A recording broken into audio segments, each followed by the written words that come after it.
The dust kicked up by the morning stage settled slowly over Redemption Creek, painting the town in shades of amber and gold.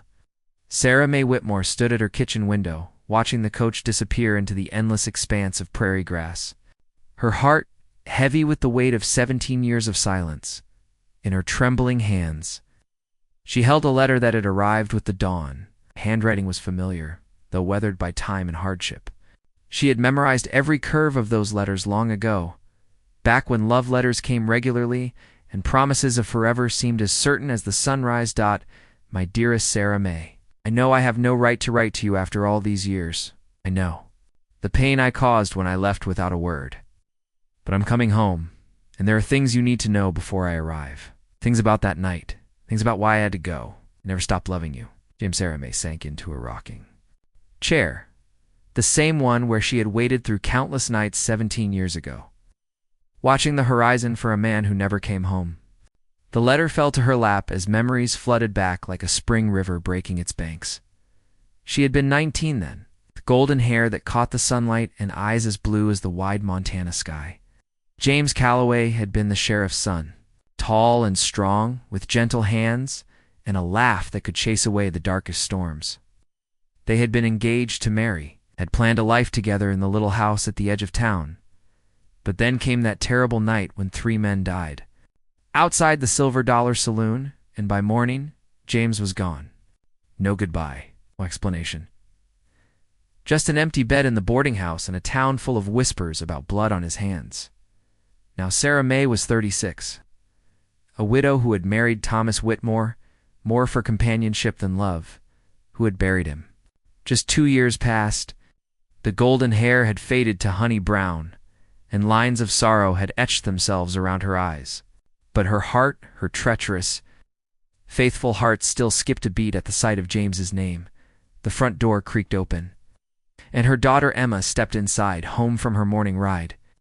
At 16, Emma had inherited her mother's beauty, but possessed a spirit as wild as the mustangs that roamed the plains.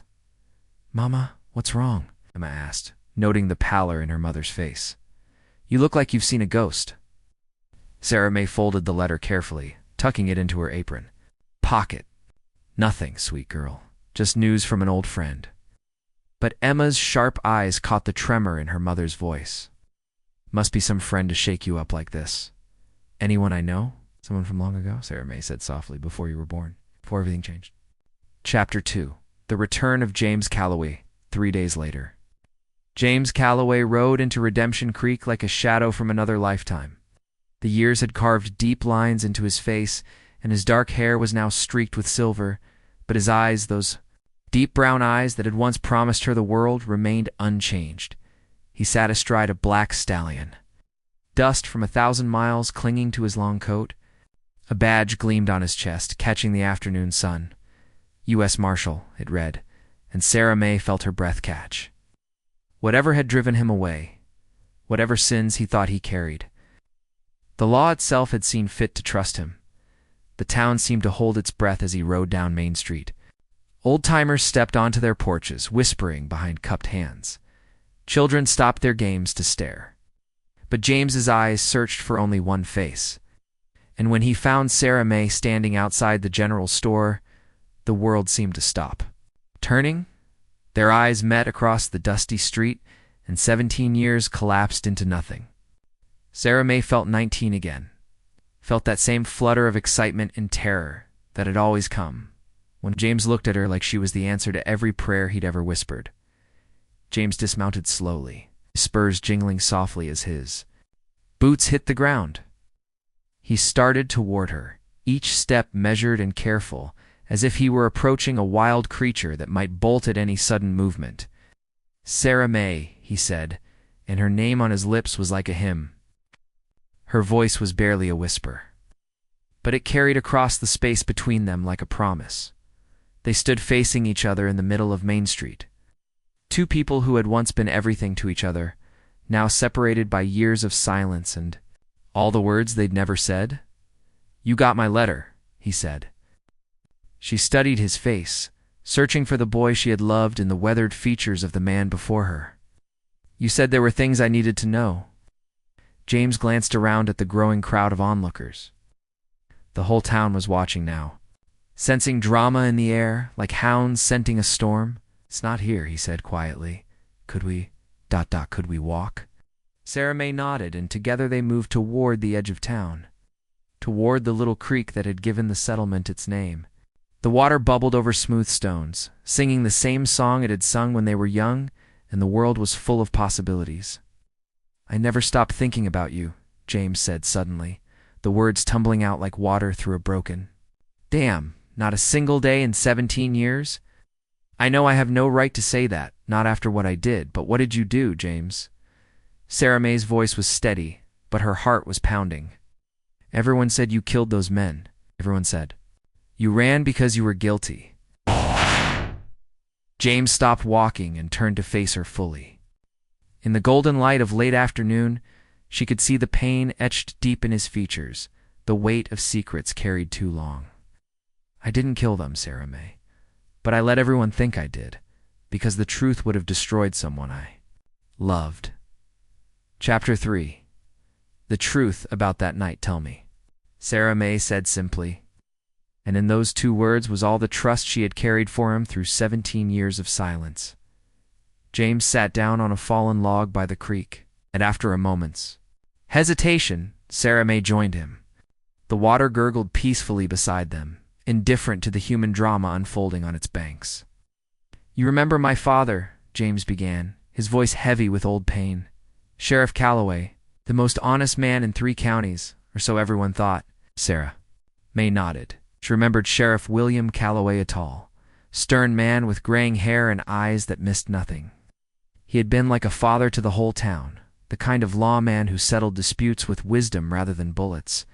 "He was gambling," James continued. "Had been for years, apparently. Poker games in the back room of the Silver Dollar, high-stakes games with men from Cheyenne and Denver. He owed money, Sarah May, more money than he could ever repay on a sheriff's salary." The words hung in the air between them like smoke from a dying fire. Sarah May felt something cold settle in her stomach. "Those 3 men who died," James went on, "they weren't just passing through town, they were collectors. They'd come for what my father owed, and when he couldn't pay..." James's voice broke. He panicked, drew his gun. There was shooting, and when the smoke cleared, all 3 of them were dead. "But everyone said I did it because that's what my father told them. He said he'd arrive to find me standing over the bodies with a smoking gun." James picked up a smooth stone from the creek bed, turning it over in his hands. "I came running when I heard the shots. Found him there with the bodies, his gun still. Warm," he was crying, "Sarah May. This man I'd looked up to my whole life was sobbing like a child." Sarah May's heart ached for the young man James had been, faced with such an impossible choice. "So you took the blame." He begged me to run, said, "If I stayed, they'd hang me for sure. But if I disappeared, maybe folks would just assume I was guilty and let it be. He said he was too old to start over, but I was young. I could build a new life somewhere else." "You could have told the truth. You could have then destroyed him, destroyed his reputation, his legacy. He was a good man who made bad choices. Sarah May. I couldn't let his final years be spent in disgrace." James threw the stone into the creek, watching the ripples spread outward. "So I ran. I rode out that very night, leaving behind everything I'd ever loved." Sarah May felt tears burning behind her eyes. All these years, she had harbored anger toward James for abandoning her, for choosing his own skin over their love. But now, she understood the terrible weight he had carried, the sacrifice he had made.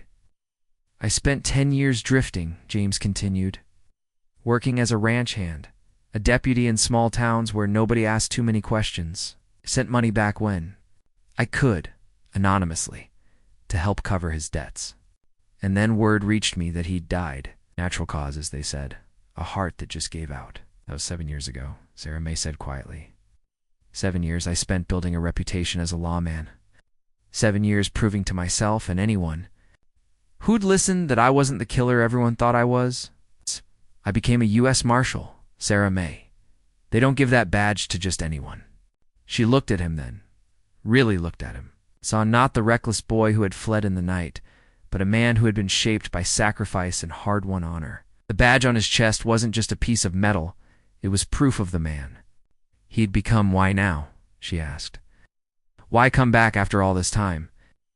James turned to meet her eyes, and in them she saw 17 years of longing, of regret, love that had never died, despite everything that had tried to kill it. Because I heard you were alone. Because I couldn't stand the thought of you thinking I was a coward who ran from responsibility. And because... His voice dropped to a whisper. Because I never stopped hoping that maybe, just maybe, there might still be a chance for us. Chapter 4. The Heart's Dilemma that evening. Sarah May sat in her kitchen, staring at the cold remains of her untouched supper. Emma had gone to bed hours ago, but sleep eluded the older woman. James's words echoed in her mind like a prayer she wasn't sure she was allowed to say. Through the window, she could see the soft glow of lantern light in the boarding house where James had taken a room, the same boarding house where he'd stayed 17 years ago, when they were planning a wedding that never came to pass. A soft knock at the back door startled her from her reverie. She opened it to find Emma standing there in her nightgown, her young face serious in the moonlight. Mama, I know you said he was just an old friend, but the whole town's talking. They're saying he's the man who left you at the altar all those years ago. Sarah May sighed, stepping aside to let her daughter in. There was no use denying it now. In a town the size of Redemption Creek, secrets had a way of surfacing like stones after a heavy rain. His name is James Calloway, she said. Finally, and yes, we were engaged once, a very long time ago. Emma settled into a chair at the kitchen table, her eyes bright with curiosity. Tell me about him. Tell me about what happened. So Sarah May did. She told her daughter about falling in love with the sheriff's son, about stolen kisses behind the church and promises made under starlit skies. She told her about the wedding dress that hung in the wardrobe upstairs, yellowed with age but never worn. And she told her about the morning she woke to find James gone, and her heart shattered, like glass on stone. But you loved Papa, Emma said, when the story was done. I did love your father, Sarah May replied, and it was the truth. Thomas was a good man, and he gave me you. I'll never regret that. But James... She paused, searching for words to explain what James had been to her. James was my first love.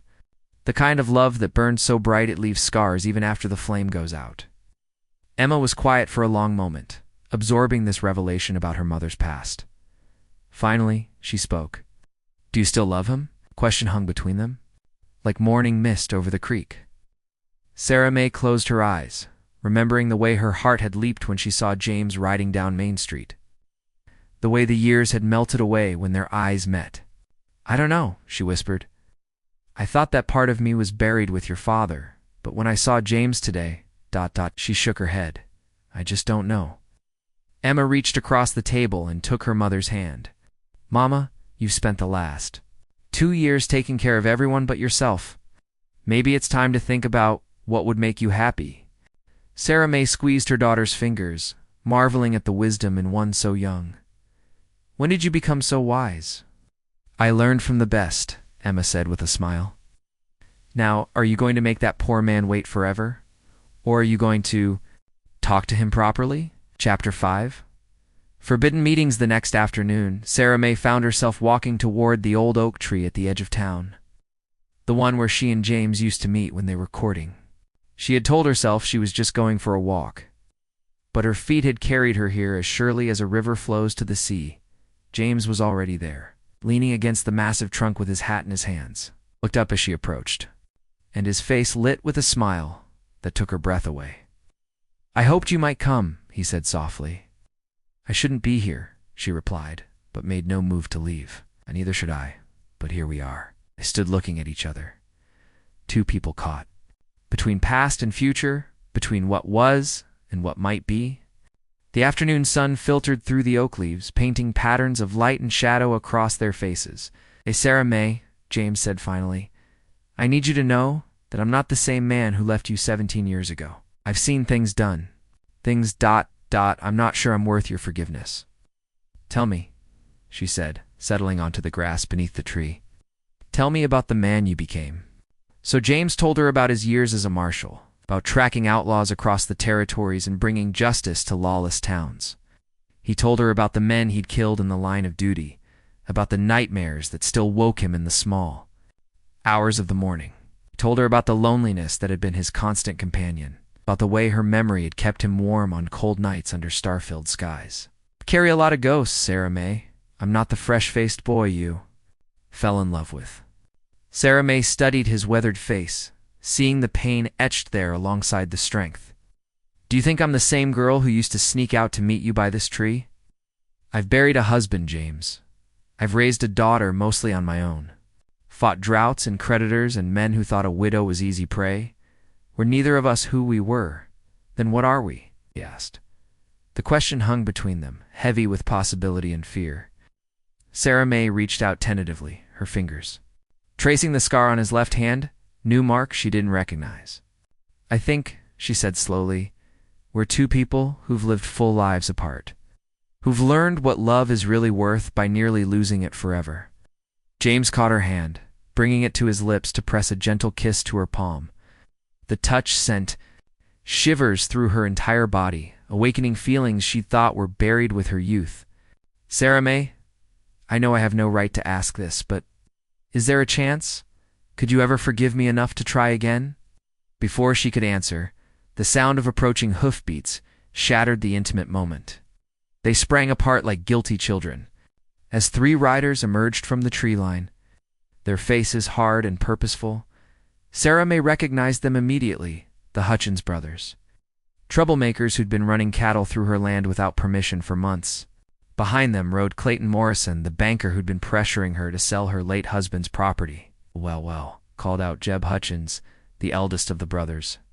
Looks like the widow's found herself some company. James stood slowly, his hand instinctively moving toward the gun at his hip. The gesture was subtle, but Sarah May caught it and felt her blood run cold. Gentlemen, James said, his voice calm but carrying an undertone of steel. You're interrupting a private conversation? Private. Is it? Clayton Morrison sneered, dismounting from his horse. Mrs. Whitmore, I thought you said you needed time to consider my offer on your land, but it seems you've got other things on your mind. The lady's business is her own, James said, stepping slightly in front of Sarah May. I suggest you respect. That? Jeb Hutchins laughed, a harsh sound that made Sarah May's skin crawl. You suggest, do you? And who might you be to do any suggesting? Us Marshal James Calloway, James replied, his coat falling open to reveal his badge. And I'm suggesting you mount up and ride on. The three men exchanged glances, and Sarah May felt the tension in the air, like the pressure before a thunderstorm. These men had been growing bolder in recent months, pushing boundaries and testing her resolve. With James here, armed and clearly dangerous, the situation had the potential to explode into violence. A marshal, huh? Clayton's voice was mocking. A marshal? This is a private matter between me and Mrs. Whitmore. Her late husband owed the bank a considerable sum. A lie. Sarah May burst out. Thomas paid off that loan before he died, and you know it. Prove it, Clayton sneered. Show me the papers. Sarah May's heart sank. The papers were at home, locked in Thomas's old desk. But more than that, she could see in Clayton's eyes that he didn't care about proof. He wanted her land, and he was willing to use these men to get it. Even if that were true, James said quietly, it would be a civil matter. Nothing that requires this kind of ... intimidation. Who said anything about intimidation? Jeb Hutchins grinned, showing yellowed teeth. We're just having a friendly conversation. But his hand was resting on the butt of his pistol, and Sarah May could see that James had noticed. The marshal's stance had shifted almost imperceptibly. His weight balanced on the balls of his feet, ready for whatever might come. Sarah May, James said, without taking his eyes off the three men. I think you should head home now. I'm not leaving you alone with them, she said firmly. Go, he said, and something in his tone brooked no argument. At least Sarah May looked.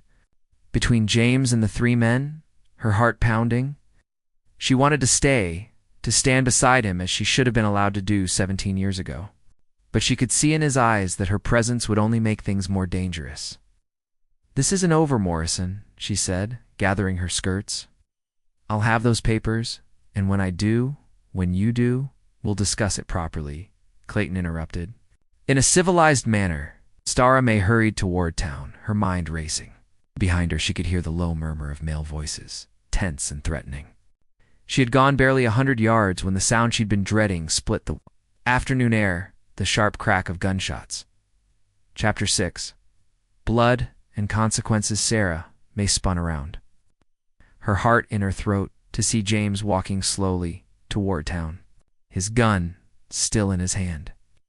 Behind him, Jeb Hutchins lay motionless in the grass, while his brother knelt beside him, pressing a bloody bandana to his shoulder. Clayton Morrison stood with his hands raised, his face pale with shock. "James." Sarah May ran back toward him, her skirts tangling around her legs. "Are you hurt?" "I'm fine," he said grimly, though she could see a cut on his cheek where a bullet, perhaps, had grazed him. "But we need to get to town. Now." As they hurried toward Redemption Creek, James quickly explained what had happened. Hutchins had drawn first, confident that 3 against 1 gave him the advantage. He'd been wrong. James had put a bullet in Jeb's gun arm and another in his chest before the other man could clear leather. "Is he?" Sarah May couldn't finish the question. "Dead," James confirmed. "The other one's wounded, but he'll live." Ow! Morrison never even went for his gun. By the time they reached Main Street, word had already spread. A crowd was gathering outside the sheriff's office, their faces a mixture of excitement and apprehension. Sarah May caught fragments of conversation as they passed. 3 against 1, they say. Just like the old days. Maybe he ain't changed after all. Sheriff Brady, a portly man who'd held the position since James's father died, emerged from his office with a grim expression. He was a decent man but weak, more politician than lawman, and Sarah May could see the uncertainty in his eyes. "Marshal Calloway," Brady said formally, "I'm going to need your account of what happened out there." "Of course," James replied, holstering his weapon. "It was self-defense, Sheriff. 3 men, armed and threatening. One of them drew on me." "That's not how Clayton Morrison tells it," Brady said, glancing nervously at the crowd. "He says you provoked the confrontation." Sarah May stepped forward, her chin raised defiantly. "That's a lie, Sheriff Brady, and you know it. Those men have been harassing me for months, trying to force me off my land." James was simply defending. "Me, Mrs. Whitmore," Brady said uncomfortably. "Perhaps you should let the marshal speak for himself." "The lady was there," James said quietly, but there was steel in his voice. "Her testimony is as valid as Morrison's." Sheriff Brady looked between them, clearly wishing he was anywhere else. The crowd pressed closer, sensing drama. Sarah May could see Emma pushing through the throng, her young face tight with worry. "Marshal," Brady said finally, "I'm afraid I'm going to have to ask you to surrender your weapon while we sort this out." The crowd murmured at this, some voices raised in protest. James had been defending himself, defending a lady. But others muttered about his past, about the blood on his hands from 17 years ago. James looked at the sheriff for a long moment, and slowly unbuckled his gun belt. As he handed it over, his eyes met Sarah May's, and she saw apology there. In resignation. "I'll need to hold you overnight," Brady said reluctantly. "Just until we can get statements from all parties." "Sheriff Brady," Sarah May began, but James shook his head. "It's all right," he said. "I'll come quietly." As they led James toward the jail, Sarah May felt the weight of history repeating itself. Once again, the man she loved was being taken. From her, once again, she was powerless to stop it. But this time, she wasn't 19 and naive. This time, she had resources, had allies, had the wisdom that came with hard-earned experience. Emma appeared at her side, slipping a supportive arm around her mother's waist. "Mama, what can we do?" Sarah May watched as the jail door closed behind. James, her heart breaking and hardening at the same time. "We fight, sweet girl. This time, we fight." Chapter 7. The trial of love. The next 3 days passed in a blur of activity. Sarah May threw herself into James's defense with the fury of a woman who had lost too much already. She visited every witness, collected every piece of evidence, and called in every favor she was owed. The trial was set for Friday afternoon in the town hall, with Judge Morrison, Clayton's uncle, presiding. Sarah May's heart sank when she heard this news, but she refused to give up hope. Emma proved to be an invaluable ally, her youth and innocence allowing her to hear gossip that adults might have kept from Sarah May. Through her daughter, Sarah, May learned that Clayton Morrison had been spreading money around town, buying drinks and making promises to men who might serve on the jury. "It's not fair, Mama," Emma said as they walked home from visiting James in jail. "He's trying to buy the verdict." "Life rarely is fair, sweetheart," Sarah May replied. "But sometimes, if we fight hard enough, we can make it right." Thursday evening, Sarah May sat at her kitchen table, writing furiously by lamplight. She was preparing James's defense, having convinced Sheriff Brady to let her act as his advocate. She'd had some education, more than most women of her generation, and she was determined to use every bit of it. A soft knock at the door interrupted her work. She opened it to find Dr. Harrison, the town physician, standing on her porch with his medical bag. "Mrs. Whitmore," he said quietly, "I wonder if I might have a word." Sarah May invited him in, offering coffee, which he declined. Dr. Harrison was a man of science, respected throughout the territory, and Sarah May hoped he might have news that could help James.